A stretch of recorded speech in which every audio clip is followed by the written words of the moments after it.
Donc c'est très ancien, cette histoire d'autonomie.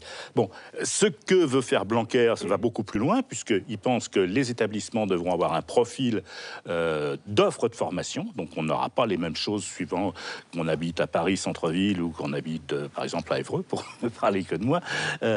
On n'aura pas du tout les mêmes choses. Et puis, il veut donner la possibilité pour les chefs d'établissement de recruter eux-mêmes les professeurs. Bien. Ça veut dire que ça va devenir des... Donc là, il n'y a plus d'éducation nationale. Là, c'est la fin. Natacha, de quoi se sont nourries, de votre point de vue, toutes ces politiques scolaires? D'abord, des meilleures intentions du monde. Dans la mesure où je pense que l'enfer est pavé de bonnes intentions, et ce qui a préparé la possibilité pour, on va dire, les tenants d'une pensée utilitariste, la possibilité de petit à petit aller vers cette autonomie des établissements, c'était d'abord l'idée d'une autonomie pédagogique portée par certains qui estimaient que la façon dont on enseignait auparavant était trop rigide, ne tenait pas compte de la personnalité des élèves, de leur épanouissement, et c'est pour ça que je pense que c'est ce qui a préparer les gestionnaires, ce sont les tenants des pédagogies constructivistes. Et la meilleure preuve, vous le disiez de Nicolin, c'est que tout cela était en germe dans la loi d'orientation sur l'école de 1989, celle de Lionel Jospin. C'est-à-dire qu'on avait l'idée que l'élève devait être au centre du système et non plus la transmission du savoir. On avait cette idée qu'il fallait organiser la liberté d'expression au sein des établissements, qui ne devaient plus être des sanctuaires, mais qui devaient être ouverts sur la vie. Tout cela relevait de très très bonnes intentions. Ça a petit à petit détruit d'abord les savoir-faire des enseignants, c'est-à-dire leur connaissance de leur métier, la façon dont ils transmettaient les savoirs.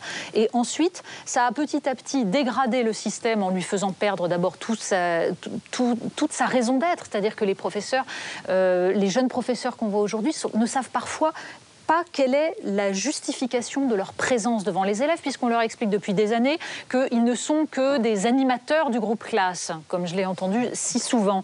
Ils ne sont pas des transmetteurs, ils n'ont pas à imposer leur savoir aux élèves. Et du coup, quand on détruit petit à petit ce qui fait le cœur, ce qui fait l'essence de l'école républicaine, après arrivent des gestionnaires qui disent « Oh là là, ça coûte très cher, ça fonctionne très mal, regardez les résultats catastrophiques, il faut libéraliser ». En fait, on crée le bonheur du privé dans cette affaire. Mais bien sûr qu'on crée le bonheur du privé, simplement, le problème n'est pas le privé.